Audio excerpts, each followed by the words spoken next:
Welcome to the Popcorn Talk Network. For the online broadcast network that features movie discussion, news, and interviews, press 1. Popcorn Talk. We talk movies. I'm opening. We have an eye, sort of a nostril, 2 teeth. One of the teeth has a small cavity. Close call, folks, but I think we got here just in time. Presented by Maria Menounos and Kevin Undergaro. This is Anatomy of a Movie. In-depth discussions and breakdowns of various movie titles. And now that you've seen the movie, let the dissection begin. Well, hello movie fans, and how are you today? Today in Anatomy of a Movie, well, thus starts the Thanksgiving and the holiday season, as today we put under the CinemaScope Hunger Games Mockingjay Part 2. One of the most anticipated franchises coming this season, this year in fact. It comes to an end, and does it soar and fly away, or does it just drop a turd like a Mockingjay would? We will discuss that and dissect this movie in all of its parts. And we'll talk about the franchise as a whole, separately, compared to the books, what we all thought. But before we get into any of that, let me introduce you and say hello to my beautiful, awesome panel. Starting from the very far right of me, hello everyone. Marisa Serafini. I am Marisa Serafini. Yes. Right next to her. And I'm Stephanie Wenger. And this is Sara Stretton. And again, this is Demetri Panos, and as we open up all shows, we're going to start off with our overall thoughts and opinions of what did you think of Mockingjay Part 2? Okay. Marisa, who is gleaming from ear to ear. As everyone and I hope you, when you're listening to this, you have listened to our previous Hunger Games installments of our dissections. As you know, I'm a humongous fan of this franchise. And for it to all come together and come to a final close, I was actually very, very thrilled to watch this movie and very, very happy once I've watched it and finished it. And I walked away, I was like, yes, that was an amazing ending, a great completion to an amazing franchise that spanned half of a decade from my life. I was very, very pleased with this film. I enjoyed the film a lot. I didn't think it was without flaw, however, and I'm sure we'll get into what those flaws were. But overall, I was really excited about the movie, and it did tie everything together for me. And I think ultimately that's what I'm looking for in the end of this kind of franchise. For me, I got excited about this movie when they previewed the trailer at Comic-Con, and they had their panel there with Jennifer Lawrence and pretty much the whole cast, and so I was pretty pumped about it. I am a fan of the franchise. I read the books years ago, haven't read them really since, but for this movie, I was very invested, loved it for at least 50%, if not 75%. And then somewhere, it kind of, that last third or last quarter, it kind of started losing me. And I haven't really been able to point out why. I've been running it through my head. I just remember being in theater and my whole world was the screen. And then at some point, I started being like, this theater's really empty. And started thinking about other things, or I got a little bit, I wasn't as invested by the end of the movie. And so I haven't really pinpointed why yet. Well, maybe after our discussion, yeah, we can that's put what a I'm fine hoping. point on it. That's what I'm hoping. I'm going to be the negative Nancy of this. Mm-hmm. I read the books too. Mm-hmm. I enjoyed the first two. And then I for anybody who has watched our previous installments of this, I have not hidden the fact that I've hated the book Mockingjay. I thought it was the worst in the series, completely nonsensical, just completely off the rails, really just a bunch of stuff. And all the stuff that I hated in the book, well, it's in there for the movie for me. And the movie just made me angry. Which on your personal scale is not good. It's not good. No. If a movie makes me angry, no, that is not good. And I benefited too. I was in what you would call a Homer crowd. I was fortunate enough. I was able. I was at the premiere of this movie, so I saw it with the crowd. Like, this is like, you are not going to get any more of a Homer kind of a crowd that they're going to applaud everything, whether it's good or bad.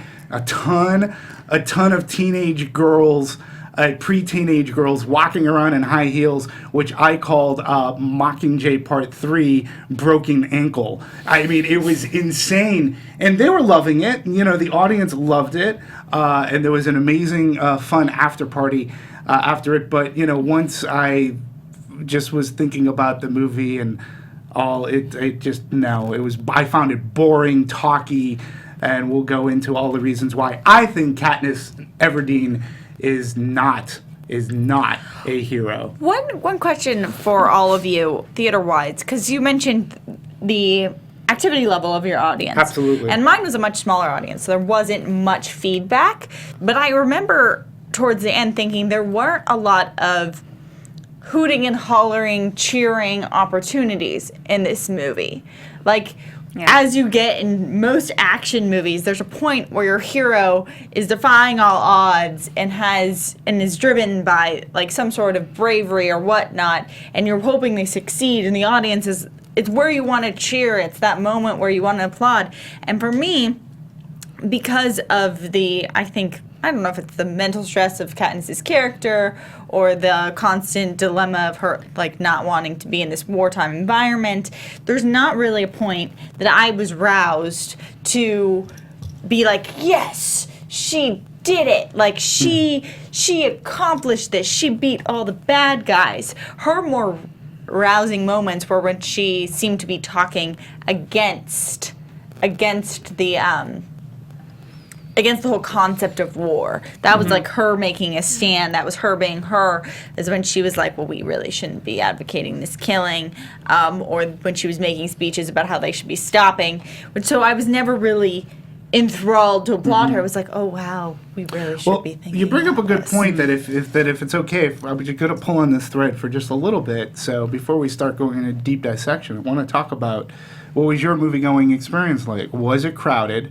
I mean, mine, again, like I say, it's sort of unfair because they were laughing. You went to a premiere of they a were final laughing, installment. Yeah, and they were laughing where I guess they were supposed to be laughing, and they were cheering sort of kind of where they were supposed to be cheering.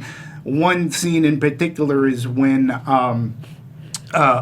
she takes out Julianne Moore's character. Yeah. So, the coin. So how was it? Was your theater crowded? Was there cheering and hooting and hollering? Yeah, it was pretty quiet. I went at an off time, and I felt like this was a movie where I think of like a Sex and the City movie or a Twilight where I saw it with a larger crowd, and I think it does affect the movie-going experience because there were moments where if you were with a larger crowd, you would be more excited, where this was under 10 people in my theater. Oh my God. So may I ask, what was the off? Did you see it on the weekend? And what was the off time? I saw it on a Monday, which is weird, obviously. No, it's not weird. You can go to the movies any day. It was also like a strange crowd because you expect this to be mostly teenage girls and like a young demographic, and this was some retirees and some like family. It was just a very odd crowd. Interesting. Yeah. I saw it on the weekend. I saw it in the morning on a Saturday. So generally, I mean, matinees, sometimes, a lot of times they're full. But for a big film that was one day after its release, I was expecting more people to be in my theater. It was at least half full, but wasn't fully sold out. And But were people active? People were active at some points. There was one moment of clapping. When Coin did die, that was like the one that's like, yes, everyone, because the whole movie built up to that pivotal moment, but that was really the only time, because as you said, this movie really didn't have a lot of moments where the audience was allowed to cheer. Yeah, it was this long journey. But I'm going to say that neither does the book. Like, the book doesn't either, and we can talk about that a little bit more. I was just fascinated because I thought that that's an interesting, as moviegoers, we do. I think part of that experience is being drawn into, and it's like going to a comedy where nobody laughs. You're in an action movie where there are certain buttons where you expect people to cheer or laugh or something. And again, my experience is a little bit different. I was just curious as to everybody else's, and we're curious for those fine folk who may be watching us live, who will catch up with us later. Want to know what your movie-going experience is all about. So why don't we start going into? Why don't we talk a little bit about this production?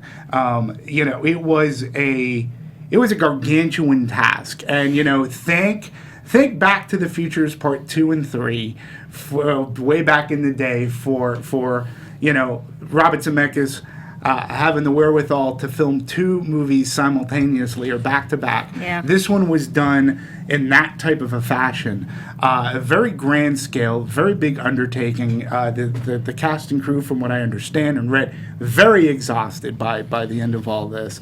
So why don't we talk about the benefits of the shooting? How did it look? How did it look to Part 1? Did you find this splitting up of the 2 books, was it necessary? Did they need to go to these great lengths to do this? So, why don't we talk a little bit about this? The splitting of the movie dilemma. Could they have done this in one movie? I think yes. Mm-hmm. Did it make sense for them financially to do 2? Well, let's see. In conjunction, the 2 movies are somewhere between $285 and $300 million, and they're opening to at least. The last one opened to over 100, like 130, and this one's open to 100, and that's just domestic. So you know what? These are making money. It's a huge franchise. It was probably smarter for the studio to make it into 2.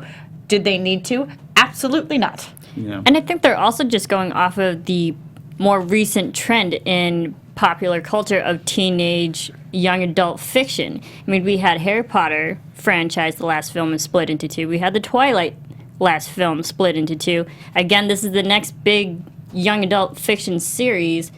Makes sense to split it into. I think they've realized that teenage girls are willing to go to the movies. If they put it out in 2, the girls will still come back for the second part. They're not unwilling to. Yeah, because there's also a completion factor. But see, it's hard to just let it go. My only counter to everything that you've all just said is they did not go. They didn't. This was the least grossing Hunger Games movie since the beginning. I honestly think that I don't want to call it franchise fatigue. I want to say this. I think it's a splitting fatigue. I think this movie should have been one movie. Mm-hmm. This movie, and they would have reaped the benefits much more. They would have contained the budget much more. And regardless, they're gonna make money overseas and such. But this was the lowest opening weekend for this franchise. I think people are. I think people are tired of the greed. Yeah. I think it's important, though, to note that even though this was the lowest for this particular franchise, it's still the 5th highest opening of the year. So it's not like they've done something like terribly wrong. It's not a total failure. And do you always cheer when you come in number 5? I mean, I'm just saying. But like it opened at lower expectations than what people thought it was going to. But also this particular weekend, I guess there were a lot of other variables and factors that affected the viewing going experience. I mean, we just recently had Paris terrorist attacks, unfortunate as that was.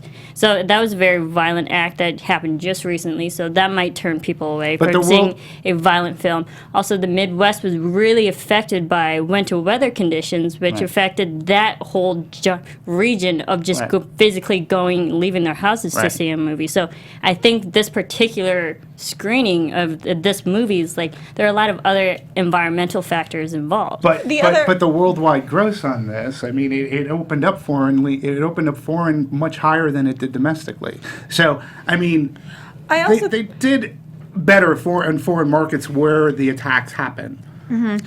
I think also, though, there's this idea where really did, in my opinion, start with Harry Potter and the love of that franchise. Yes. Absolutely. But since then, it has been, and I personally feel like it was everyone wanted to see Harry Potter. You could really convince families to get in there, guys, girls, all different ages. And then you got this push of the young adult movie.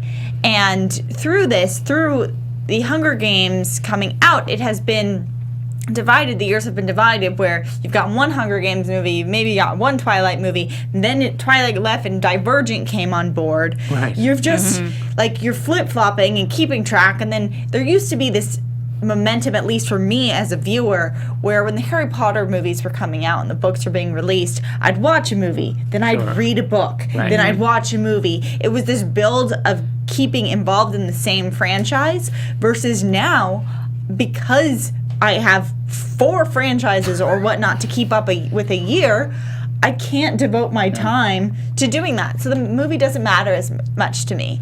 If this had been Harry Potter, I would have read that book last week and then watched the movie. Right. But that just happens so frequently now that my heart's not invested as much. No, and I think that carries to a lot of people. I think it's a very valid point, and I think, and again, when you talk about Harry Potter, the final chapter of Harry Potter, the part 2 grossed more than the part 1. And Twilight, I'm pretty sure that the part 2 grossed more than the part 1.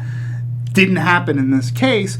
And again, I do think, like, especially when The Hobbit came out last year, and we talked about this. Yeah. We broke this down. Like, The Hobbit didn't need to be 3 movies. And I think it was reflected upon the grosses of that.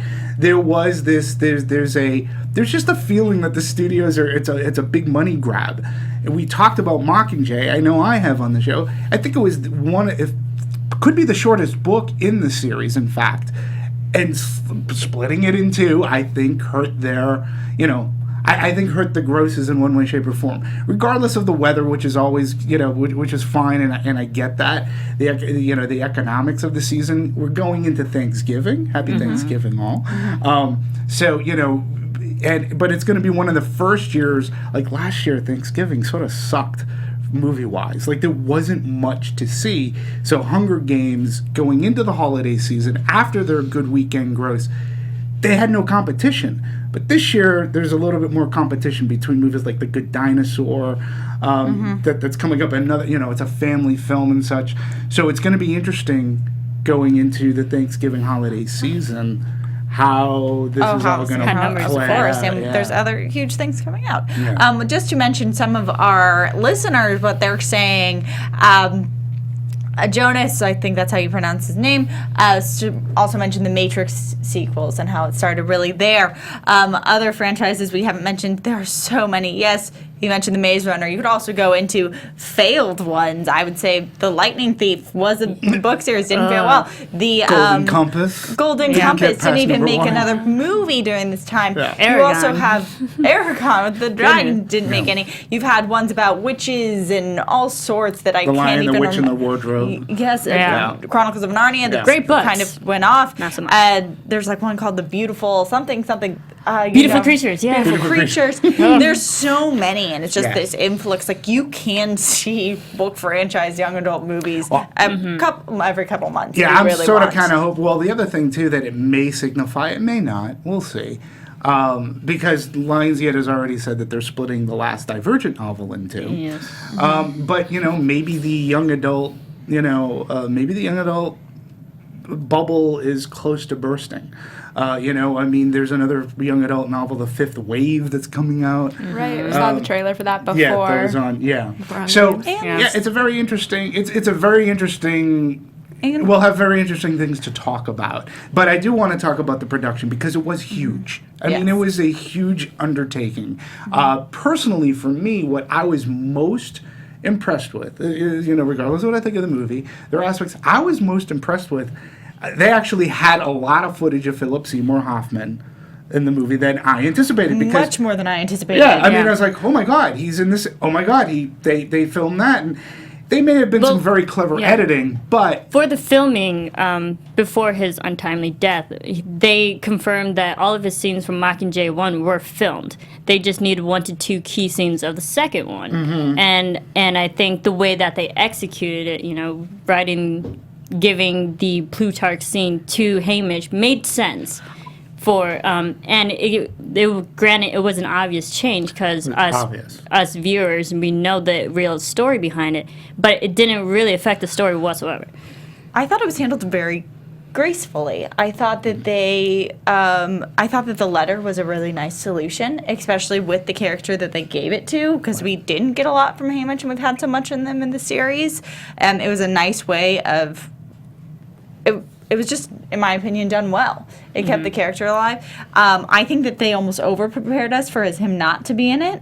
Well, because there was a lot of press about just the sadness around the entire situation, him not being involved, and that they had mentioned some things were missing. And so I was expecting him to be in 2 scenes. Maybe. More out of respect than of, like, wanting to recast character or something. And I was like, wow. He is in this way more than I thought he was going to be, and of course he does a fantastic job. Yeah, I thought so too. You bring up a point because they prepared us. Part 1 was dedicated to him. I forget if part 2 was. Part 1 was. I know part 1 definitely was. So, Stephanie, you were going to... I was just going to say that I remember at the time of his death, they had said that it was mostly filmed, but you do wonder, and they did some smart editing in this. Like, there were moments where he wasn't speaking that you could tell there was some CGI going on, but it didn't feel like weird and awkward. It felt like they did a really nice organic job of making him a part of this movie. Yeah, and like I said, still I was surprised. Like, I was like, oh, this is obviously, he filmed this. He filmed, and he had filmed a lot more of part 2 than I had anticipated, I think, going into it. So, so kudos to them, and you're right, smart editing, I think, was very handy. So, then this one really, because the first movie was mostly filmed in Atlanta, if I'm correct. The second movie, they went to lovely Hawaii. That's tough, right? And this one, Mockingjay, I know they went to places like Brussels, they went to France, and Berlin, and you sort of kind of got the sense of the international locations. You sort of, because they were a little bit bigger. They weren't constrained like, when we were in Atlanta, we're in basically the woods. There, Hawaii, we're in that lovely tropical. Maybe that's why that film was just so good, because everyone was in such a good mood about being in Hawaii. They just couldn't help but have a great experience. Despite the environment trying to kill them in such an idyllic place. And I still argue that Catching Fire of the film series is the best. Is the best of the series, I believe. Of the book series for me it was The Hunger Games. Catching Fire was just retelling of The Hunger Games, and then Mockingjay comes out. But I mean, you could tell the international feel of this movie more, and how the way that it was filmed too. This movie as a third part, a third chapter, a second chapter, if you want to call it, second chapter of a third book here was a lot darker. It was even filmed like there was a lot of gray. It was a lot of almost totalitarian, militarian, the way that the buildings were, how they filmed it. I felt that too could have been, there was very little solid sunlight coming into this. I think just the storyline format is also different as well, because we had the first and second one that hit every beat of the process of going into the game and the actual game itself, whereas the third book is nothing like that. It's like anything can blow up, literally. Right. And I think just the story process is different in storytelling-wise format, and then also the environment changes because they're going against a big capital, literally a capital. So it's compared to an environment that's fighting against them, they're fighting the people in a certain environment. Right. And let's talk about this fight against the capital, because I have to bring this up because in the books it didn't. In the book it didn't strike me. In the movie, to me, it was glaring. So, I believe it was Gale brings out it's the typical, stereotypical, here we're in the war room, I'm going to lay down the map, we're going to talk about our strategies as how we're walking in or whatever. And I leaned over to the person I was with and said, or you could just fly a plane and bomb the shit out of the Capitol and not waste anybody's life walking in. Oh, but why don't we just do this, and because this will be better. I was like, that just seemed the more obvious route to go, which I didn't get in the book, but I was like, and then at the end of the siege, we see planes flying over the Capitol. To me, that was, they didn't address why they couldn't do that.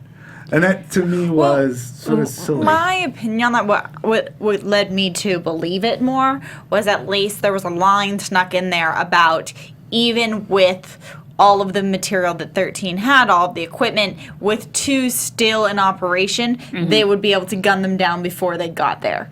That's the way I took it. I was a little distracted in that scene because I was like, Brienne of Tarth!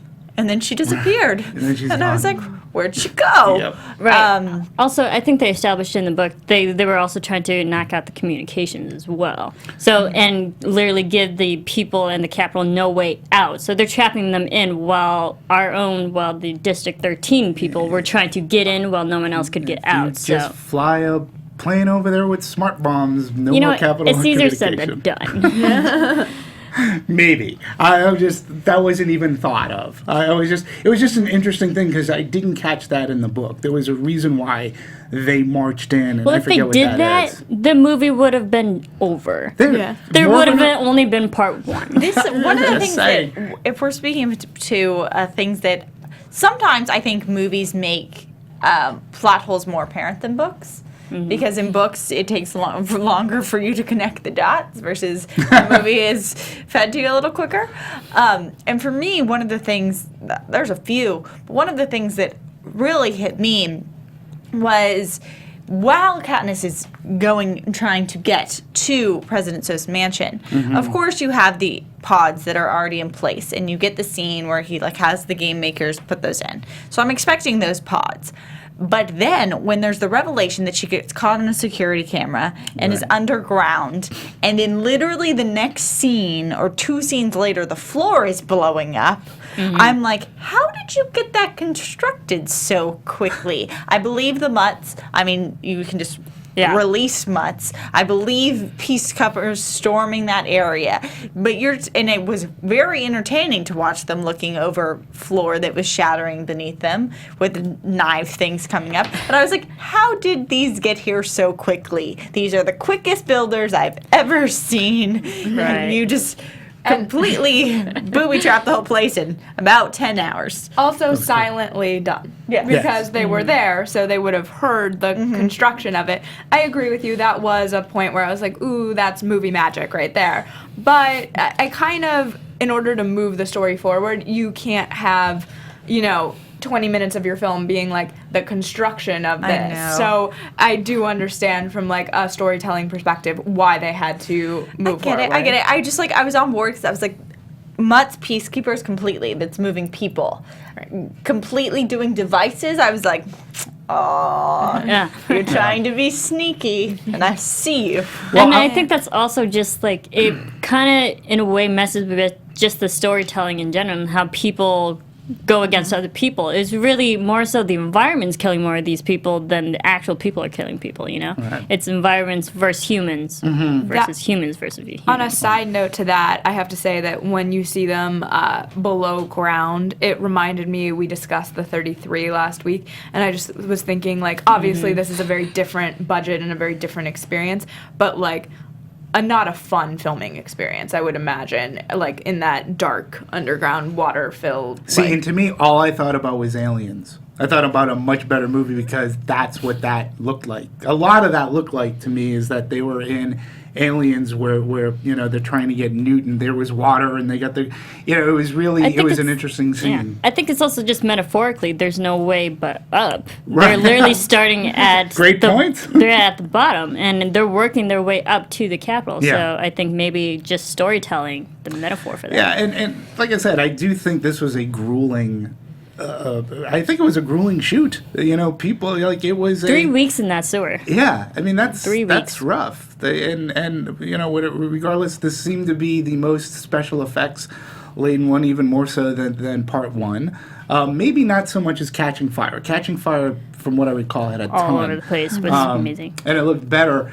But you brought up Brienne of Tarth, which is here's another thing that I want to bring up too is that they introduced to the audience a lot of characters in this, like a lot more so than, and like we got these twins, we got a bunch of people Which were in the book. Granted, but again, you might as well have called them cannon fodder. I mean, I can't even remember their names. And there was also another guy in the things who was like a sharpshooter. Yeah, Sharpshooting didn't even seem to happen out of him. Yeah, it's like, hey guys, welcome to the team, Dead Meat and Cannon Fodder, because they were dead within like 10 minutes, and who cares? Well, that's one of my biggest frustrations with the Hunger Games series overall, is that you meet all these characters, because every movie has a new set of characters, and you kind of know, if you're at all logical, that the people who are surviving this are your lead characters, just as in any other series. So you're like, all right, random individual, when are you? Like, you're a red shirt. And like, I hate to put it that way, but like, in a lot of ways, you're like, okay, we know Jennifer Lawrence is surviving this, so who else is leaving us? Right, and I think it was also just the visual cue, because there was a particular shot when all of them are walking in a line, and it shows the audience just how many people they started off with, and then drastically visually it changes, like now they are dwindled down to 4 to 5 people. And you're like, okay, they lost so many people, so I think maybe just added that effect, like so many people are dying. Yeah, and speaking of dying too, I think where they did a service, I think they did, and this from a movie standpoint too, the character of Finnick became a very big fan favorite. Great. I mean, right? And especially in this movie. Yeah, and agreed. Yes. Especially in this movie, and he became a really big fan favorite. And when he showed up and he had some lines of dialogue, I know at the premiere, like there were lots of woos and laughs, and he accomplished what he wanted to. In fact, I actually think that the Finnick character in part 2 probably had the most charisma than any other character in this particular. Finnick had more charisma, or more, I felt like, positive scenarios than even Gale, who's supposed to be one of our leading men, and I felt like they really tried to hammer in that like Gale was not supposed to end up with Katniss in this, by the way that in the light they portrayed him. On top of that, I thought one of the other characters who was really compelling was Boggs. Boggs was one of the only deaths that I actually felt in this whole, in both Mockingjays together. I felt Boggs' death more than I felt Prim's death, which I thought was kind of a negative for the movie, because I was like, I should probably feel Prim's more, because that is actually... But they didn't treat Prim as more. Yeah, exactly, which is bad. I was like, Boggs' death was handled really well. I felt that one. Prim's, not so much. And I think it also is like Boggs, the audience actually see Boggs physically protecting Katniss and always reassuring, like, I'm going to do this and do everything in my favor to protect you as much as I can. Prim, we didn't. Prim's like, oh, thanks for going out there and saving my life. We never saw Prim actually have a moment where she's trying to save Katniss. We didn't. Well, she has her trying to save Peeta. Right. That's her. I think they tried to give her that. Right. It just. I just want to go. Well, I want to go back to Finnick for a minute, because if what I remember in the book, Finnick dies a pretty quick. By the Mutts. Yeah, and it's like a 1 paragraph. Like he's not given. He pretty much just dies, like a lot of people in the book. In this one, they attempted, and I think for the most part they succeeded in giving him a more heroic death. And they even tried to, for readers of the book, they even tried to add a little suspense and going, oh, he might actually, nah, he's not, oh well. Yeah, at least the movie shows that he went down without a fight. Yes, so, he went down fighting, right. With fight, like he actually tried, and we thought he was going to, which like, and also just Finnick, the character in himself, you mentioned he had more charisma than Gale. I absolutely believe it, because the readers of the book, we see Finnick being maybe another male protagonist in Katniss's life, another potential romance for it. Because even in the marketing, it's always like Team Finnick or Team Peeta, not Team Gale.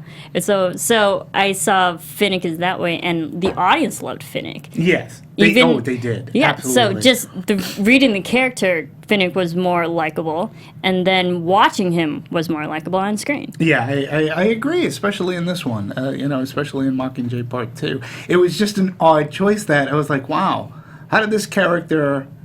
This is part 2, and like right now, this character for me, up until his death scene, was outshining everybody else. He was the one that I really cared about because I was like, oh, he's a little bit of ray of sunshine here, and I liked his scenes. And he just got married too. Yes, it was. Yeah, He outshone a lot of people. Yeah, and I think that he is allowed to be very well because he's in a lot of these movies, but in my opinion, it should have. What it comes down to is that I don't think they handled the love triangle well. I don't think that. I felt like they were trying to. I think a love triangle should be handled. I just said I think like 80 times in a row. Where, you think? Yeah, but you should. The audience should be divided. For at least most of the time, the audience should be divided on who they want to win the love. Right. And in this movie, it seemed like they were like, you might have had a love triangle, but no more. You will all be Team PETA, no matter what. Oh, all right, well, I'm going to chime in because I think the Team PETA, Team Gale, this all was born and seeded from Twilight, okay? I don't think the books really had a... Like, I know that, she was deciding who does she love, who does she, all this, but... To me, I never looked at Hunger Games as a Twilight, number one. I never looked at Team PETA, Team Gale. My biggest problem, and it was in the books, Mockingjay, and it was in the movie, and tell me if you agree or disagree. Personally, I never understood Katniss's hatred towards Gale. 100% agree with you. I just and this is why I say Katniss is not a hero. She is not a role model. Gale, much like Katniss throughout the entire story, he too was put in a position that he didn't want to be in. That he too didn't want to, but he took it on as a noble, I'm going to take care of your family, not a problem. And he was sort of kind of thrown into being in this military role, which he was just a teenage kid who would go hunting with Katniss. And he's thrown into this because he's protecting livelihood. He's protecting a way of life.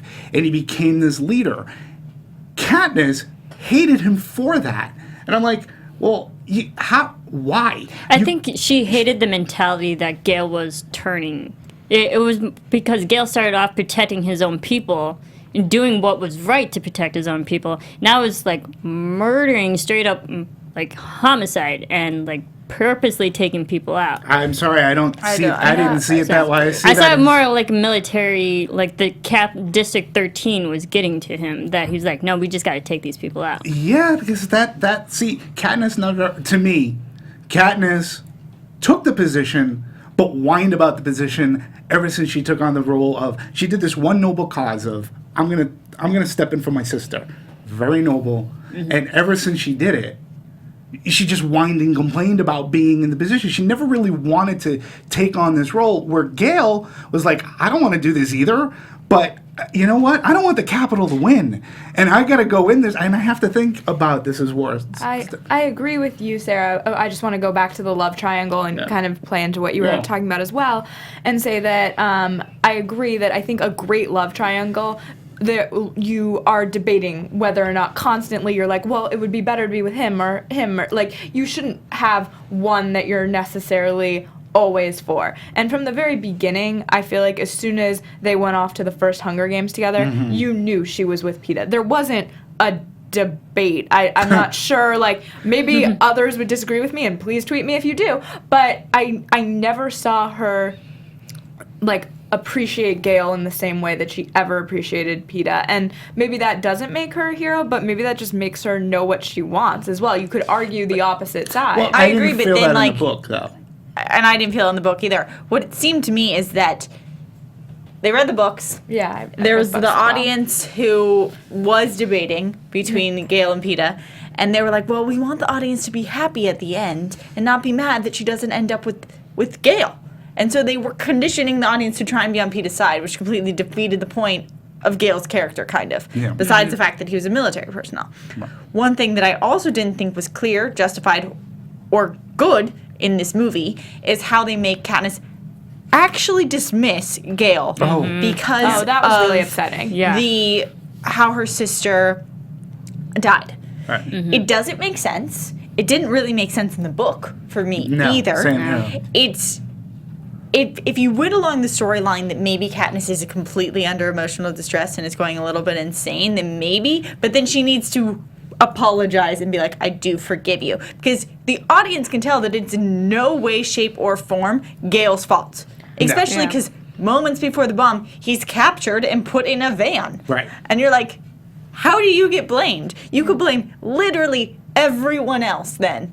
For the death of your sister, and being that this is supposed to be our hero. Coin. Blame Anybody here, right? anyone. But Gale, who, like, yes, I understand, like, him feeling guilty because his idea was somewhere in there, and that's an interesting character Well, he had the choice. whole mentality of just protecting Katniss's family. Yeah, and you can't, and then you blame him for her death.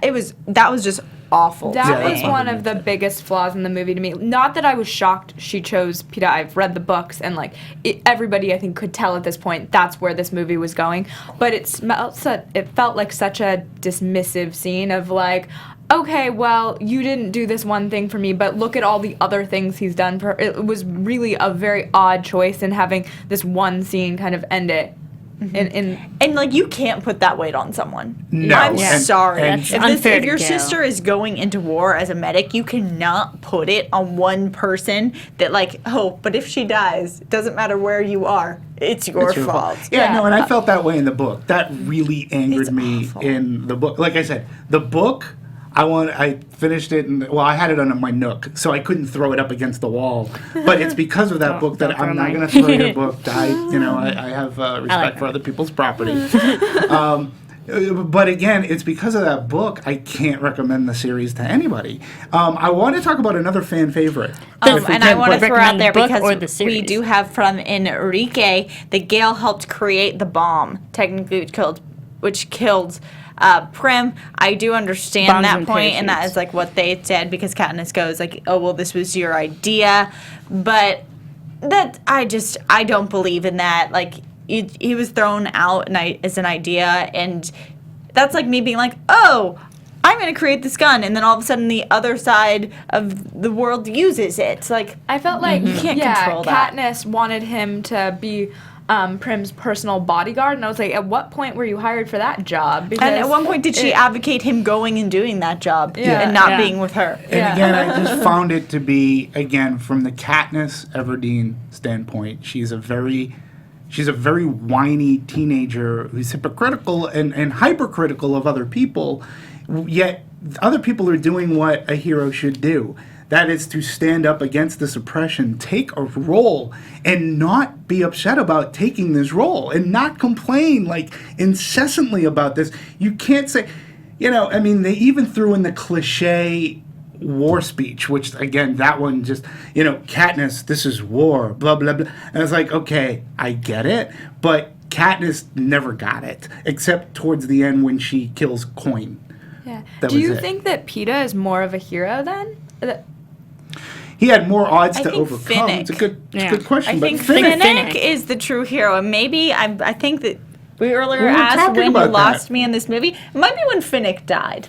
That might be There when you I got a go. little lost. Turning because point. My ray of sunshine. what do you think, Marisa? That's a valid question. I agree with you on that point. Peeta, the capital influenced him to, again, like, start at the ground level, and he had all these obstacles to overcome. Finnick started at the ground level because we know his sordid backstory to his character, and Gale has always been like set on a certain pedestal already. It's like the audience is supposed to like him, but throughout the time made him more unlikable. And then even for the films, the audience didn't visually see him a lot on screen, so we didn't have the proper amount of time to actually like the Gale character. Interesting. We saw more of Finnick. We learned more about his character. We saw more of Peeta, learn more about his character. That's true. So I think it's just practicality. The audience didn't have enough proper time with the Gale character in and of itself. Yeah, no, that's a really valid point. And I want to talk about another fan favorite because this one leads into, again, one of those schisms between what's in the book and what's not in the movie. And this one is the Joanna Mason character, played by Jena Malone, who, again, another actress who I think outshined like most everybody around her when she was in the movie.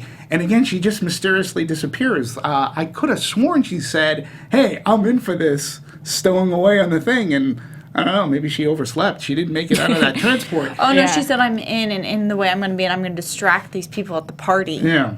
Yeah. So that they don't catch you. But she was really, it was interesting how they wrote her in on this one because she wanted to be part of it, and in the book... But she was also tortured too, so... Right. But in the book, she, if I remember correctly, her and Katniss had to go through another training process. Yeah.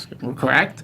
And take a test in which the Mason character, she didn't pass. So she didn't get to Because of go sight, into the... right? The military Physical, standpoint. what was it? I don't remember why. Yeah, I forget. I just know she didn't pass. She didn't pass the test. I felt that it And was she had a interesting. drug addiction. Yes. That also... That's right. That also was a big key of the fact. Yes, and it would have been interesting. I mean, I understand didn't happen in the book. They tried to stay close to the book. We can't have her go off, but the scenes that Jena Malone was in, I thought were great. I thought the dialogue that she had, again, it was like, well, she's doing great in this role. I had wished I'd seen more of her. What do you think? Do you think that they took the right decision in not showing this training? And do you like the way that her character sort of, well, I guess exited? She didn't die. But it makes she wasn't- sense that they would take out Joanna because the main female protagonist is Katniss. And if you have another female protagonist, the audience might get confused. Who should we root for? We want to root for both of these girls, when we know at the end it's just one Right. girl standing. I like Joanna's character because reading her, every single scene she's in, there's always one key memorable thing that she does. Right. And we always take away from that. So again, her character on screen always steals the scene in a way. Also, fun fact, Jena Malone actually didn't wear a bald cap. No, she wore a bald cap. She didn't go bald. And part of it was a real ball cap, and some of it was actually CGI with the stubble of the hair. It looked so real, though. It did I look thought it really looked well. really nice. They but carried that off quite I always liked Joanna, but it didn't. I didn't think it took away from the film the fact that she wasn't there. Right. Yeah, it didn't bother me, the lack of training. That wasn't something that, like, I needed, I guess, to tell the story. I'm a big person on kind of streamlining stories and not having, like, 18, like, side things where for 20 minutes it doesn't have an end consequence. And this, to me, felt, like, fine without the training. Yeah, I didn't miss the training either. And Joanna's great. I thought that they put her in a decent amount. Like, when the tributes all came back, she wasn't the one I was shocked about. What was the girl with the fangs? Oh. In Abaria. Yes, who just shows up. Yeah. I was like, oh, you were captured too? I forgot about oh, that. you're still Was alive. this the cat woman? Or? No, She's the one with the chiseled teeth. Oh, yeah, that's right, too. And Abaria's That's the one right, with the too. chiseled teeth. And she Okay. shows up on the council at the very end, and I was like, huh? Yeah. But, I understood that cut, and I think it didn't harm the movie. Yeah. Yeah. No, I mean, I think that they took a, like you said, streamlining. We've seen her train. How many times, this isn't a Rocky movie. We don't need to see her train again. Although Go we through love the those. train. I mean, it was a smart. I think they handled it wisely, efficiently. I just wish there was more of a, like, hey, Katniss, I can't make, like, I don't know. I wish they gave that character maybe a little bit more. She sort of kind of just disappeared. But she, in a way, I mean, I don't want to say she fully disappeared in the second half of the book, but her main scenes in the second half of the book was the training scene, and they cut that out. So, I mean, but the audience, again, we've read all the books, we watched all the movies, we know that she's a fighter, we know she has physical training, she knows she's a survivor, and I don't think we needed to keep adding to that. And I think for people who hadn't read the books and were just seeing the movies, I think it's been established, especially if you reference, like, the scene where Katniss is training and literally shoots down, like, every hologram that comes at her. We've been conditioned, the movie audience has been conditioned to believe that she is a completely skilled fighter. Right. And, like, can hold her own in any situation. So I don't think even the movie audience would notice that she needed training for military combat. Right. Especially because she never falls in line with the military at any point in this. Right. Like, she's never in a unit really acting like with formations, with lookouts. She's just kind of in line, and then when things attack, she shoots madly. Like, yeah. So- And the thing with the training in the book, it's all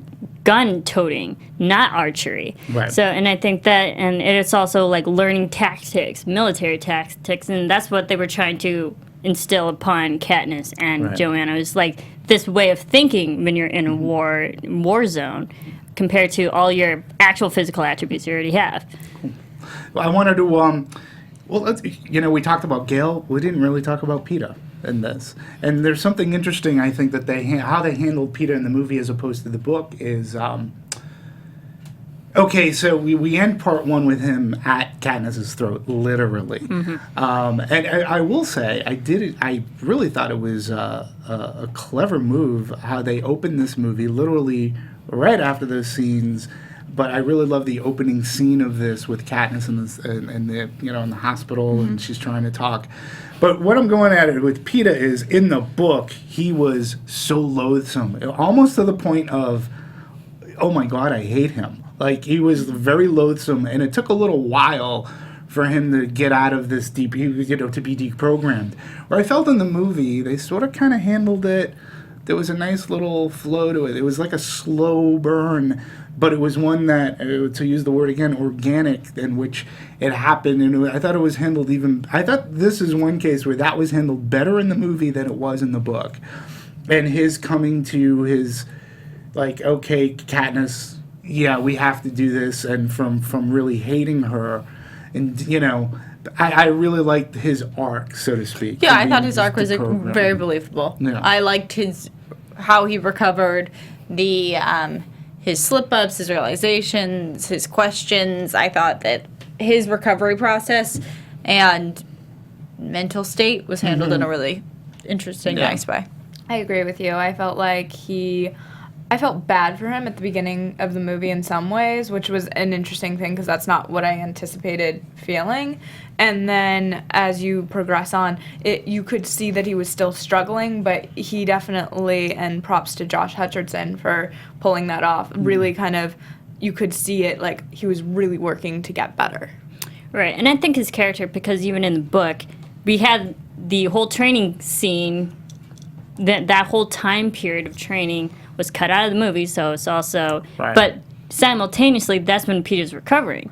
So the audience who's reading it understands the duration of how long it took Peter to, in a way, recover. Cut in the film. So, and it makes sense just storytelling for a film-going experience Right. that Peter's supposed to be such a likable character. You start off a film with him being deplorable in a way. You only have 2 hours to make him likable again. And granted, it's hard to do just for a character in a movie. Compared to everything else that's already happening. So it makes sense to cut that out, or like make it a little bit faster. That's like, okay, he's recovered, accept it. We like him, he's good. Yeah, and I'm going to go back to your question earlier, Stephanie. Like, is Peeta a hero? And from certain sense of like a hero's journey, in a sense he is, because he's the character that starts off good-natured. He's good.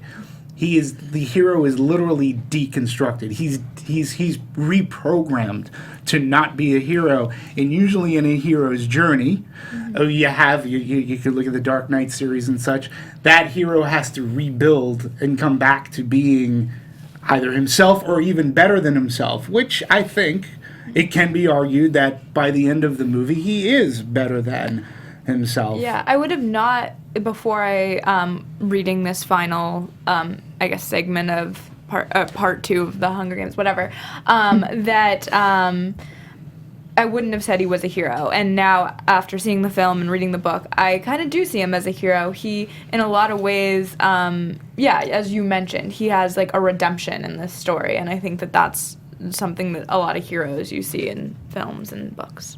Yeah. So, we can talk about the cat lady. Like, this is another issue that I Tigress? had. Yeah, Tigress, Tigress. Something like that. Potato. I remember. I remember her in the book as having a relatively Longer healthier scene. role. Yeah. And what she did, and it was just interesting because Katniss seemed to recognize her.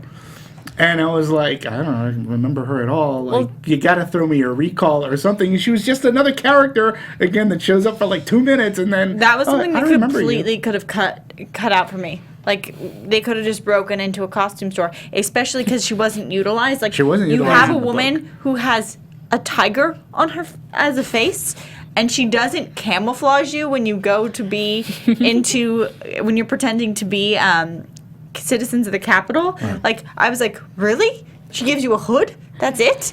That was something that was so frustrating when you watch this. You're looking at them and you're like, wait, so you have a hood on and you didn't think like face paint or anything that would... Facial From a recognition. woman who is, like, completely camouflaged. Or Right. even a scarf, like in some like there has to be some way of not just like literally looking at Jennifer Lawrence like she was on a red carpet, like walking on a red carpet. It was so weird. Right. No. Sorry to like compare it to that, I don't know, but I'm not like a fashion guy, but I liked actually what she wore in the actual red carpet better than the hood and cloak. But I know what you're saying. like, I get like it what was you're just saying. like Jennifer They were like in Lawrence, broad daylight. Yeah. perfectly made up, like. It wasn't like there was any like dust or it was just like perfectly made up Jennifer Lawrence on a red carpet walking and it was so confusing to me and Completely. also Liam Hemsworth is so tall that Right. like it just was like Easily can I was stick just like, out. you couldn't put anything on their face, like any prosthetic, yeah. any like crazy eyeshadow, like band, like anything. Any camouflage. The only thing I took out of the Tigress character is that the Capitol mistreated her to the point where she's willing to protect Katniss. Despite everything going on, we know the Capitol's searching for them, but the Capitol did her wrong to the point where she's willing to go against the Capitol in subordination, go against the Capitol, and protect Katniss. That's the only thing I got, despite the lack of camouflage she should have given. But I understood her character. For that particular scene, they needed refuge. She gave hospitality. Yeah, but they Right. could have just That was broken it. into any cloak store. I'm not exactly. Yeah. So I'm trying to think of what other character might we want to talk about a little bit more because we really have been. This is my other problem with the movie. We've had Jeffrey Snow. Wright as Beetle as Beatty. Beatty. Beatty. Right? Like you got a great actor. Bigger in Literally, part he one, says, though. Much bigger in part one. Oh, let's talk about Stanley Tucci. I mean, literally 1 10-second scene. Yeah. And that was it for him. Because, And, even in the book, the second Yeah. half, there's reports going on of everything that's Yeah. happening in Capitol, but it's by a regular reporter. Right. But because Stanley Tucci and Caesar Flickerman, the audience has been established, he's the voice of Capitol right now, we just have to see him in one scene. And then what happens to him? Who knows? Who knows? That's Yeah. it. Yeah. That's it. a It just loose makes sense end. for his character to be seen Bye-bye. at least once. Yeah. At least once. Yeah, I he was, did- Speaking of that point, I really did like. I found it kind of quirky, how they used the like Hunger Game faces in the sky, kind of in their news reports, Yeah. where They're they dead. would like their dead posters, or like I felt that the wanted posters very much look like their marketing campaign they did. posters. Yeah. And I thought it was quirky how they did that, Repurposing. how they would open up like the fan viewing thing. Right. And I just liked the visual recall. I was like, oh yes, I know what you're doing. I like this pattern, this tone that you're creating. And it was kind of ranked me a little bit on the funny side, where I was like, haha, I got it. I liked how they handled that because I just thought it was funny. Well, we talked a little bit about this earlier, and I think it's worth bringing up and talking more in depth about Primrose Everdeen.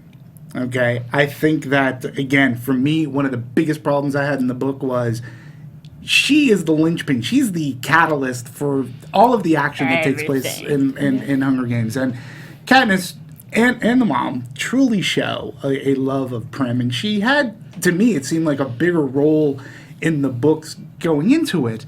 But my biggest problem with the books were, this is what Katniss is supposed to be fighting for her not to be in the games. She takes up this noble cause as being a nurse, which is fine and great. She herself even takes up to help for the cause. She's on the battlefield, in helping out wounded soldiers, let's say. In the book, again, she dies, and it's like, yep, she's dead. And in the movie, she dies, and it's like, yep, she's dead. And I'm like, wow, I felt that character deserves so much better of mourning send-off. And you could say maybe, well, they didn't have time. And it's like, no, it's her sister. They had 4 movies This is why to she tell went this in time. there. This is why she went in this to begin with. And you just, she's dead. I think my problem with just killing Prim in and of herself, just storytelling format-wise, we understand the gravity and how serious all these murders are. Granted, Prim started this and, started Katniss on this whole path, this whole journey. But the audience didn't need to see Prim also die to understand just how serious everything is. It was like, give Katniss a win. Have someone still be alive in her life, especially starting off the whole story with the sister. End it with the sister. Don't just kill the sister. Also, it's like, what was it all for then? Yeah, it seemed a little senseless, and I get it. From being about her sister to being about the world. Right, and I get it. Expansion. But we didn't need a personal death for the audience to understand the level of how serious everything was. Mm-hmm. I agree with you in some capacities. I think if you're gonna do the personal death, that's kind of where the story should end. If you're gonna go there and have her sister die, like, have it be the funeral. Like, obviously that's a terrible way to end a film and end a franchise like this. But if that's the story you need to tell, that like after everything she did to protect her sister, she still ended up dying. That's a terrible story. But it's a story that, okay, I understand. Where this just felt like, oh, my sister died, and then now I'm still gonna fight. It was like, weird. oh no, my sister died. Now I hate Gale. Yeah. Now I hate her. You died not so that you died. I hate Gale. I'll kill President Coin. Voila. Right, exactly. It didn't feel like it had that moment of gravity that it should. Yeah, and again, go ahead, Marisa. Please. Just one more thing. It's just like, it wasn't a satisfactory ending. No. And because you want at least one to go out maybe on a positive note, to maybe have the circle come full circle in a way, just storytelling wise. It ended on a really sad note, and as audience, and I think just American storytelling, we always want a positive ending compared to a negative one. To an extent, I mean, there are plenty of war movies that end on, I don't mind that. I just felt like Prim was more of a device than an actual character. And I'm also going to say there were 3 other things that really, you go from Prim's death to her hating Gale, and at the end of it all, she doesn't even get to kill President Snow. In the book, he just dies of a coughing fit, if I remember correctly. Well, he was also stampeded in the book as well. But she has really not much hand in.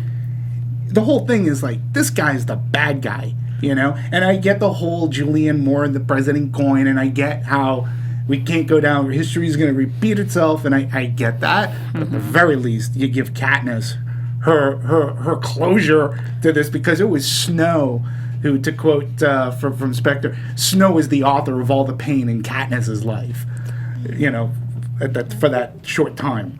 Yeah, I'm going to say 2 things. First, one of our chat members, Enrique, mentioned the cat scene. I'm assuming he's talking about when Jennifer Lawrence kind of explodes with emotion directed at the cat that just won't leave. But I think that the problem is that scene comes really late in comparison to when we lose Prim, and from a character who's resisted the idea of being the Mockingjay for so long, to me, I think that's part of why that doesn't feel right. Mm-hmm. If she was someone who was always all about the cause and putting her emotions aside, then maybe I would have believed the lacking of time or time delay. But because we've established a character who's always pulled in by her emotions as opposed to her duty, then that emotion should hit sooner. But they do try and put that in there. I'll give that to them. On the other hand, we're getting too beautiful and full of sorrow. Well, I'm glad you're able to read that, because there's such. I have a light in my eyes. So what were you going to say? Oh, I was just reading through. With people wanted to talk about Pollux. People wanted to talk about Commander Paler. Sure. Just a little bit about them. I think those are mostly plot-oriented. Pollux did get an emotional scene in this. Played a big part with in the sewer directions. Yeah. he had a big part in the Underground. Absolutely. And Commander That's it. Taylor, is well. I mean, again, this was a character that I think that they tried to write up a little bit more than may have been in the book. I don't quite remember her character in the It book. was She gave also- a very nice speech in the movie. Yeah, it was also just Yes. another female character who's put in a position of power to have a voice in a positive light compared to a negative one, Right. Yeah. which So. I liked. And she also, gave Katniss clearance at the Capitol. It's like, no, Katniss, you have access to everywhere. Okay. Go for it. So, I'm going to throw this to you guys. I want to talk about a couple of things. I do want to talk about special effects in this film, but I also want to talk about the violence in this particular movie, in this particular story. Which route do you folks want to go? I'm going to throw it to the panel. What do you want to talk about first? I think first maybe the violence, Okay. just because I believe the director has come out and said this is the most. He feels this is the most violent He of did. the four. Yeah. It's an interesting though, because while there are tons of fight scenes, the biggest fight scene in my opinion is against the Mutts, Yes. which this is going to sound rude, but oh well. You're excited by the action, but you don't really feel the death because they're faceless enemies that you really don't want to live by any means or concerns. But I thought the action part was done really well. I love the inclusion of the water, there was a lot of moments that I really felt. There was a moment when one of the Mutts throws Katniss into a steel walkway or beam. The sound was great. The look was great. I felt like the How does she not actions break of her the part. rib? I felt that they did a really nice job of the pods or booby traps or whatever you want to call them being very reminiscent of things we've seen in the past, from the shattering of the floor, the running. That is a thing they've used constantly in these films, with the rising oil level, whatever that is. yeah. Although it, Rising it black just goo. stopped The right in time to not damage any costumes and them have to deal with that for the next couple of scenes. But it was all that with the circular thing. It felt very reminiscent of I was visualizing the clocks and waves and Right. I thought that they stuck true to I guess weaponry we've seen them use in the past. Sure. And I thought that the action was very believable. I felt the running, I felt the pace in those scenes. I am a person who I really don't enjoy violent movies, so I was concerned. I had read that before walking into the film that it was the most violent of the movies. And you'd read the book, though, right? I had read the book, Okay. yes, and I knew that what I was walking into. I will say that between the quote and reading the books. But what was weird to me was, oddly, the first movie, I think it's because you see more of personal attack on attack, felt more violent to me. This felt more CGI and yes, there was a lot of big action sequences, but there wasn't a lot of actual blood and It also death in the way that there was in the first one. It's also their entry wounds, or the wounds that they do present in this film. This is not a headshot movie. This is people are it's legs. Even Finnick, when he's being torn to pieces, they're on his arms and legs, his face is fully exposed. Anyone who's injured, if you take the twins, if you take Boggs, for the most part, it is bottom half. Even Katniss, when she's shot, it's always in a place that's easier to stomach, I guess. Yeah. You're not having any guts exposed ever in this. Yeah, and Francis Lawrence, the director, said when going into this film, he knew there was going to be a lot of violence, but it's the way he wanted to show it. Yeah. That you would start the first bit of it, and then the audience can make up the rest. He knew there was going to be a lot of carnage hidden behind fog and fires and explosions and stuff. The audience can make up the second part, and make the implication that someone's dead, that they died. And I think he did a great direction of showing just enough blood, not a whole ton where we can understand. I mean, they're gone. For me, again, I think one of the things that I really hated about Mockingjay is the handling of violence. I thought what Collins had done previously, especially in Hunger Games, she took great respect of, and I think of war movies, of a good war movie and such. She took great respect and there's consequence for this violence. Like this A affects B, and how does that affect the character, and how does that character continue to go on through their lives or through this battle or war. And those are always the big, like, how does violence affect you? And I thought there was a great respect in that. And that's, again, reading the first Hunger Games book, I said, okay, I can understand, like, wanting to sort of teach this. Like, this is a modern version almost of a red badge of courage to an extent. We get to the third book, and, like, it just becomes Stephen King violence. I mean, people are getting, like, killed in the most violent ways. I was like, this wasn't in the first. Yes, it's kids fighting kids, and that's crappy enough. But in this one, it was like you were saying, like, they were running away from cracks in the floor. They were running away from oil slicks. They were getting dismembered. They were getting blown up. It was really violent, and there's no consequence for it. A lot of the people we could have cared less about when they died. Yeah. And I think that was why the first movie probably felt in some ways more violent to me, was that each of these lives were honored. Like, you saw the characters react as each person died in that first movie, where this, a lot of it, you were missing some of that reaction in some ways. Like, we had Finnick, of course, got a reaction. There are characters who had that. Who we should care about. That reaction. Yeah, exactly. But a lot of them, it just felt like lives lost, and that's terrible, but not in that same way as being honored in the first movie. It didn't have the weight. It didn't have the consequence. It didn't have, I mean, there was violence almost, the way I even read the book, it was violence for violence sake, and there was no consequence, and I was like, what is the message going on here? And then I'll double up special effects. The oil slick, to me, I don't know if you ever saw Creepshow Part 2, but the last story in that anthology had this oil slick that attacked people on a lake, and that's what I thought of. Like, I didn't like the special effects in that oil slick. And with Finnick, I thought that those mutts, I thought the scene was like, it looked like a video game. A lot of people have mixed feelings about the mutts. Even people in our chat are talking about it, whether it's the best part, whether it felt out of place. I don't know if that comes to the design of them, or if it comes to the actual CGI effects of them, or if it just comes to we were waiting for violence and thought we were going to be dealing with other people. But it is something that has stirred. Well, I think it's also like plus or minus reviews. Our current audience who's watching this is, I guess, so conditioned to seeing violence and just creatures in general on screen killing things. And the book, I mean, they describe it as like a mix of human and reptoid.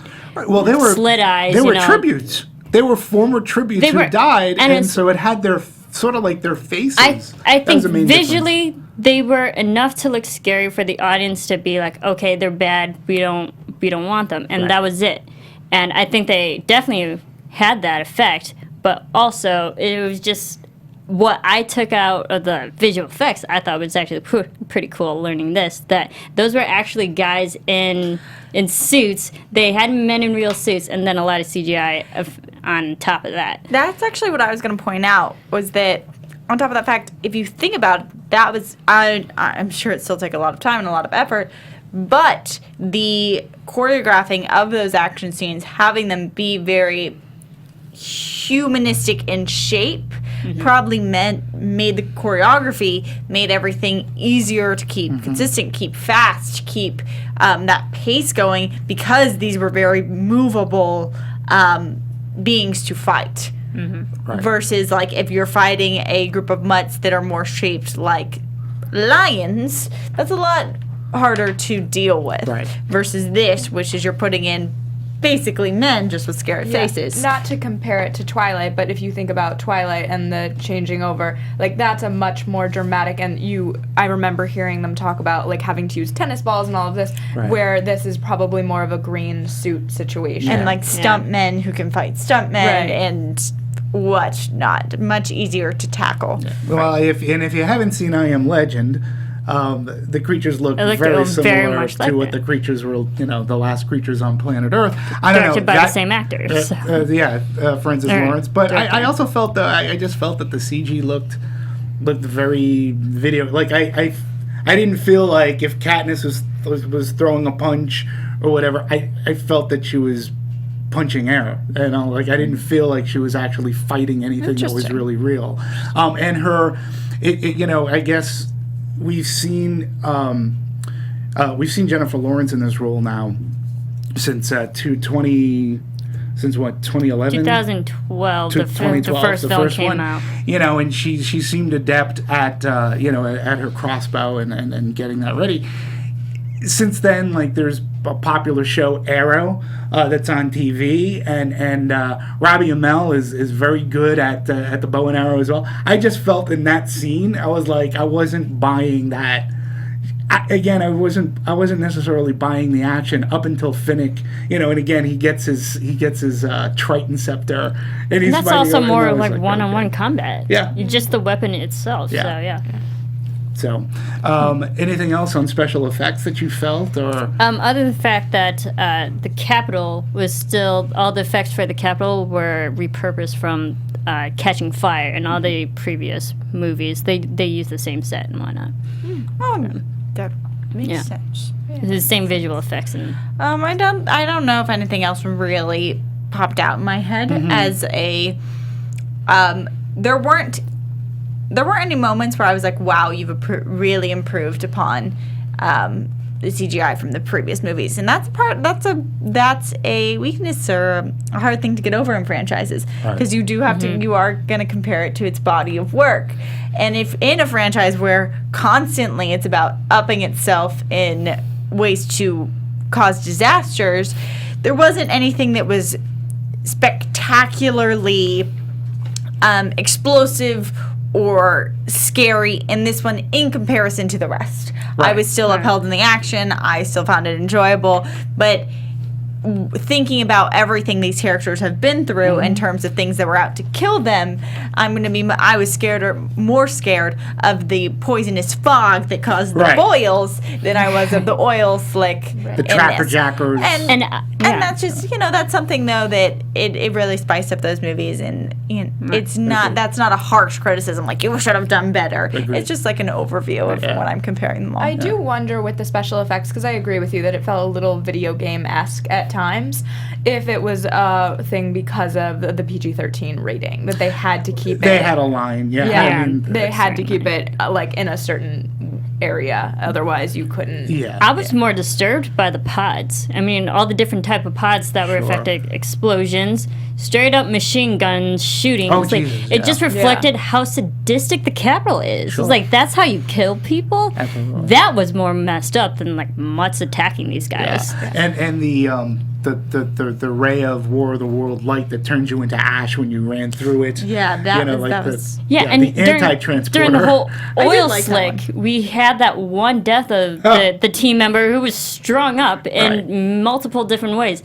That was sadistic. That was messed up. And again, that's I was like reading the book going, oh my head, like this is like she's just gone off the rails. Like again, when you're making a war movie, like you made it so violent, like it was just, I don't know. There was no respect for the violence, like, and plus there were characters that outside of Finnick really, and the other gentleman that we talked about, I didn't really care about a lot of these people. Even the scene, and this scene I actually, from an effects point of view, I thought was pretty cool when they had the twins in the hotel, I guess it was a hotel that they were their place of refuge, their last stand, their Butch and Sundance, so to speak, and you see them take out a couple of soldiers, but then that missile comes in and that whole thing crumbles down. It's like, whoops, okay, they're gone, but it was pretty big explosion. Yeah. Also reflecting the same ideas, like you see the first part of a death and then you see an explosion. That's the second part of the actual death. They had that format throughout. I felt throughout the whole film. Let's talk about pacing and editing of this movie.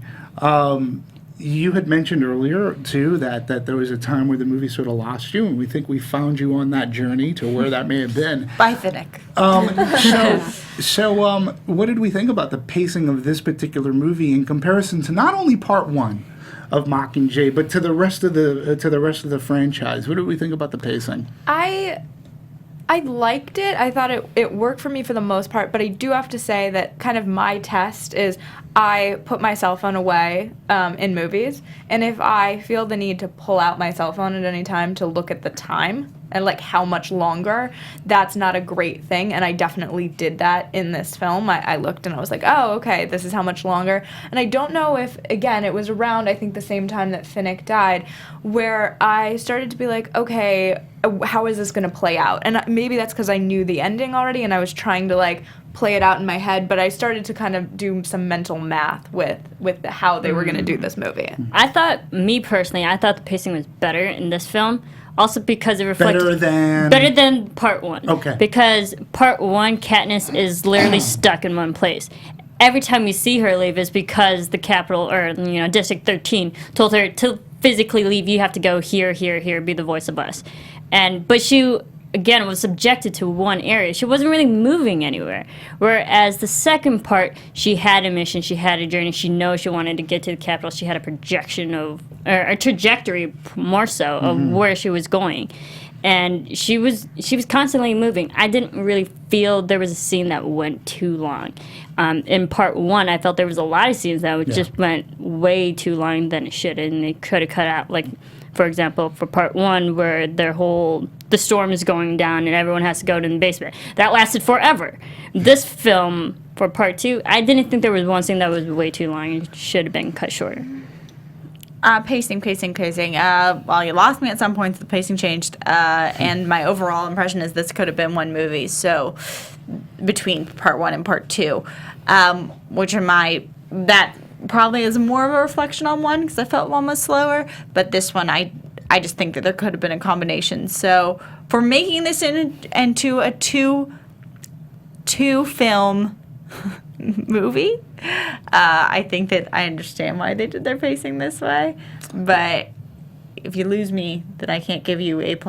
Yeah, I mean, I felt in part one and part two, it was just filler. While I felt that there was more action in this movie than part one, but that lends itself, it's the same in the book.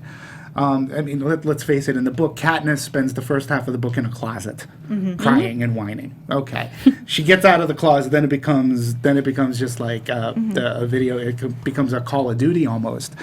I felt that the pacing, though, was very uneven. Like, we would have, like, these scenes of suspense and action, whether they're in the subway or they're hiding around and, trying to traverse the city. And then there would be blah, blah, blah, blah, a lot of talking. There was a lot of talking again in this movie. And again, you bring up Brianna Tarth, right? We see her, and I'm like, oh, okay, maybe we'll get more of her. And there's a lot of talking in that scene, and then she just showed up to talk. And hey, I get it. Thanks, guys. I was able to find some scheduling room. It was so uneven for me, and I did look at my watch. I looked at my watch within the first quarter of the movie going, because I knew where we were going, and I'm like, we got to get there soon, right? But throughout the film, there were always checkpoints. Like, okay, we have 70 blocks to get to. We now have 15 blocks to get to. We have to get to the next building. Like, they were constantly telling the audience we have to go from point A to point B, which I liked. It also helped with just storytelling and moving it forward. Well, you're right. There was more of a trajectory. There was kinetic movement. Yeah, there was a mission, and I could see where it was playing out. It just at one point, I kind of was like, oh, let me check my watch. Let me see what time it is. Yeah. Okay. I do want to bring up one other thing that has been written about a lot too: the epilogue. What did we feel about this epilogue? One criticism out there is that this is the minor one, in my opinion, is that I think there was a couple people who were like, well, Katniss and Peeta were supposed to have two children, one boy and one girl. And in this movie, they're both boys, I guess, by casting. And one of them looked Asian. Oh, really? No, actually, those children are Jennifer Lawrence's real nephews. Are they? Yeah. But people were like, well, they're supposed to have one boy and one girl. A boy and a girl. You don't know what the gender of the baby is by looking at its face. Right. Leave it. Sure, Stop. I'll give you that. And sure. also, it wasn't an argument for me, but the epilogue is supposed to be 20 years later, whereas the film, it looked like it was maybe 5, maybe 10 years later. 10 is a stretch. I mean, it looked like... But the epilogue is like the like next day, exactly but- 20 years. Did I need this section at all? No. Do I understand why they put it in? Kind of, because I'm used to it by this point. They've already said that they might either make a prequel or another one to this franchise. It's been put out there. Yeah. It's not set, but it's been thought about. I'm just like, oh, come on. It's done. Stick a fork in it. But what did you think of the epilogue? I think it was enduring, especially because in the storytelling, it was a nice finish because they're physically in the same location that they started off with. And throughout the whole... They started off with Gale. Yeah, well, they're like back they're just back in District 12. Right. And we saw District 12 such a rundown dystopian place, and now at the end it's healthy, it's vibrant, it's colorful. There's a positive ending to it. And I liked how it physically it came full circle, and then also when they were filming it, was their very last scene. Last scene. I agree. I like when movies go full circle. I felt like, unfortunately, and I don't know if it was the grassy field or what the exact issue is, something in it made it feel a little cheesy to me. Maybe it was the way it was shot. It's the sunshine. Yeah, there was something like, oh, it's so idyllic, and I feel like it was a strange kind of add-on to the end of this very dark film. So that was an issue for me, but I like in a storytelling perspective that we did come full circle. Yeah, so but again, what do you think about the nightmare monologue? I want to ask that. I'm sorry, say that again. The nightmare lines. Like, I'm gonna tell you about my nightmares, baby. But that's also in the book too. Yeah, that was in the book. I don't know. Okay. For me, the epilogue really showcased how much I really hated how they treated Gale, because again, the movies open up in Hunger Games with she and Gale in these very similar fields in District 12 where they're having a good time hunting, and it was the last time that they had a good time together. And again, in the book, I just found it as a tack on, and I found it cheesy. Is it necessary? I understand why. I do understand why it was there, and that's it's all well and good, but again, it's just one of those things that was in the book that I really hated, and here it was in there too. I know we don't have too much more time, but I do want to talk about the music. James Newton Howard's score, who since I believe Catching Fire, I forget if he did Hunger Games, but he's worked with Francis Lawrence, and he kept the tone throughout both parts 1 and 2, and I really think that music in part 2 really did lead to building and garnering and helping, and not overshadowing, but helping bring in some suspense. And so what did you find folks think of the score? You know me, I'm a big fan of just instrumental score. Right. I thought it was beautiful. It set the emotional tone throughout the whole thing. Got the bombastic music when we needed it, got the slow, soft music when we needed it.